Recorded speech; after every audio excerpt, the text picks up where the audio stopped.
ننګرهار کې د نږدې 11 میلیونه افغانیو په مالی لګښت د مور او ماشوم د درملنې یو مرکز ګټې اخیستنې ته وسپارل شو.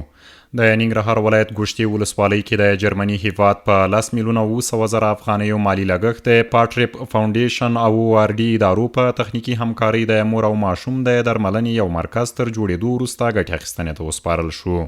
د روغتیايي مرکز د پرانیستې په مراسمو کې د ننګرهار مرستیال والي ببرک میاخیلو ویل چې دغه مرکز د جرمني هیواد په 10 میلیونه 200,000 افغانیو مالی لګښت د 10 میاشتو په موده کې په پاخه او اساسي ډول جوړ او په لازمو وسایلو تجهیز شوی دی.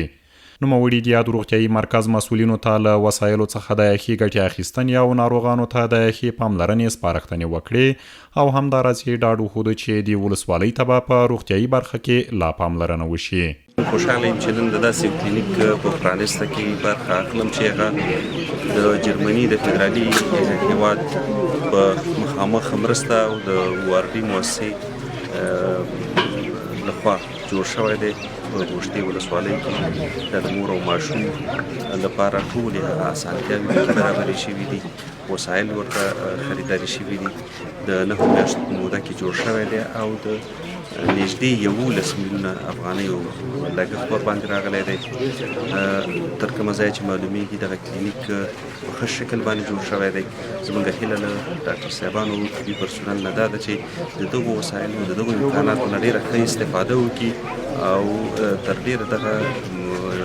وسایل چې دي پایښت ومومي او د خلکو د ښه خدمت اوس چې کوم نوي تعمیرونه دلته جوړ شول او دې سره به د ګوشتي د ولسوالۍ د خلکو په مشکل نور هم حل شي سره زیاته او نور هم د حکومت نه او د سیاتامې د ریاست نه غواړو چې دا یو سرحدي ولسوالۍ ده، یو پرنفوسه ولسوالۍ ده او د مرکز نه ډیره فاصله کې قرار لري، نو چې دلته نورم د صحت په برخه کې، د دوا په برخه کې، د ډاکټرانو تشکیل په برخه کې زیاتوالی راولي او چې تر څو دغه خلکو مشکلات هم دلته حل شي او د جلال آباد سیاتامې ریاست دلته ضرورت پیښ نشي او هلته په آزاد نشي او همدلته